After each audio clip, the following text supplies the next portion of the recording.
This is Prashanth here from Lighthouse Insights, and today we have Prashanth Challapalli, who is the Senior VP and Digital Head at iContract. Hi, Prashanth. Hi. Hello. Hi. Good to meet you at your office. And how things at your end?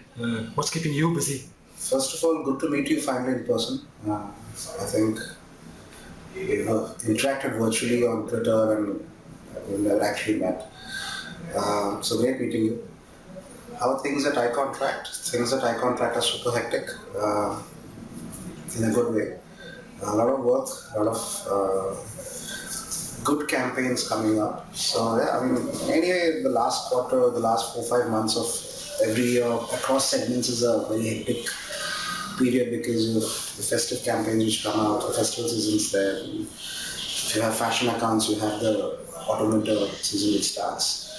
So yeah, in a very good way, super busy 5 months coming up for us. Good to hear that. Prashanth, before we take up much more detailed questions about iContract and the campaigns and your thoughts on the media, you've seen more than a decade, I think, if I'm not wrong, more than a decade experience into the digital advertising world, and you're not made like 2 years or 3 years back. Yeah, it's been about 16 years. 16 years more than. So, can you talk a bit about your background in the sense, where did you grow up, how was your childhood days, and just so that we know a bit about Prashanth's, that kind of thing. So I come from a film family. My mother's side was based in Chennai. My grandfather had a studio of his own, so he made about 25 films. It's from NTR to ANR to Rajnikant grew up in a family where all the superstars used to come home for coffee and lunch and dinner. So my father's side is a line of bankers across 3 generations. So for me, it was always a struggle of left brain versus right brain. Should I look at the economic side of things or should I look at the artistic side of things? So I think eventually, no wonder probably I ended up in advertising because you get to do both. Yeah, I mean, I have a postgraduate degree in hotel management, then I did my MBA in marketing.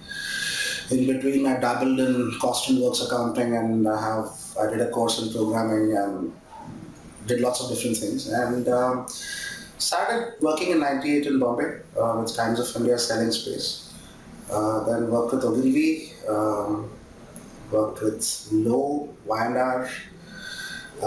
Then worked very briefly where I launched the Nariman Point property of Inox. I was a marketing manager for that. And then came back into advertising, worked with Dentsu, worked with Ambience, which was my last advertising agency stint. Which is when I sort of moved out of advertising and helped start Jack in the Box. This was 2009. Yeah, that's been about 16 years working in various different agencies and in different parts of the communications and media industry. So currently I head iContract. I'm the digital head for iContract. And we have an office in Bombay. We have an office in Delhi. Yeah, that's in a nutshell, that's the story. Great. Today you're running Contracts Digital Agency, you're the digital head, and I have seen your work at Jack in the Box and the campaigns that you've been running right now in Contract. I think content has been which has been very close to your heart, right? That's been the focus. What would be one of your campaigns in the first half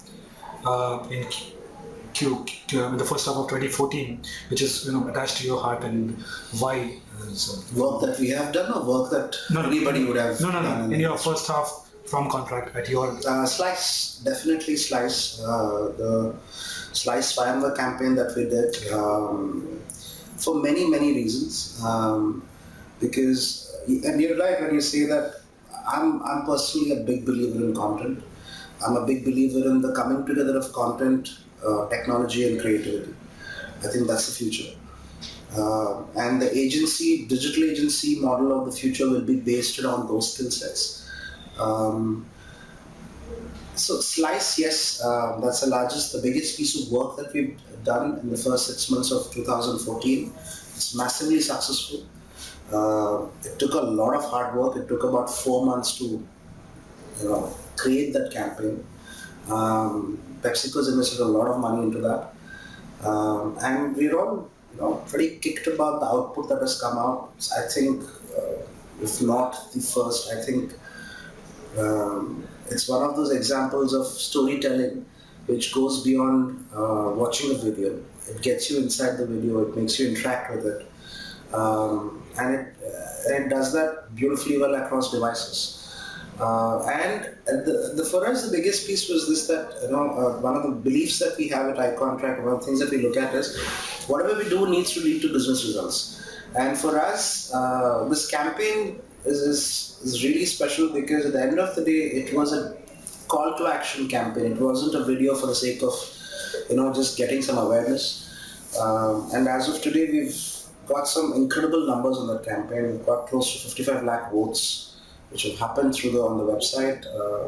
Our overall impressions and our reach on social media is in excess of 40 million. So from any count, if you look at it, it's done exceedingly well. And it's been extended by 2 more months. So very, very proud of that piece of work. And in the second half, I think we want to see a lot bigger things coming out across Slice and other brands. Good luck for that. Thank you. Prashanth, while you were answering this question, you mentioned two very important parts. One was content and one was backed by technology. Right? Not many people say that, content being backed by technology. Maybe if you want to, broaden that thing with an example where you could highlight how technology is empowering content at your end. Well, you will start seeing the first example, as I said, was Slice. Yeah, right. There are a couple of other campaigns that we're working on. I would actually say a couple of other platforms we're working on for some of our brands, which you should see go live in the next 2-3 months. Again, these are very high investment platforms, and that's the kind of work that we want to keep doing. And I very strongly believe that actually people don't really care about technology. Nobody cares about technology. What people care about is what is the experience I get. Because at the end of the day, you're talking to human beings, even if they're holding the fanciest device or gadget or screen or whatever your interactive surface is. And human beings are never in love with technology. Human beings are always in love with what can it do for me. How will it make me feel? The thinking part comes much later. We react from our heart. We don't react from our brain, and we feel things. So I very strongly believe that our job in the communication business is to make people feel happiness, sadness, regret, remorse, ecstasy, anger. And in the digital space, if technology can help deliver an experience, if technology can help people, make people feel something, they care about those feelings. And then they wonder and then they marvel about how is this possible? And the possibilities through technology. So it's important for us to, as an industry, to keep talking about technology and investing in it. But I think from a consumer perspective, we should focus more on how technology can enable experiences to happen.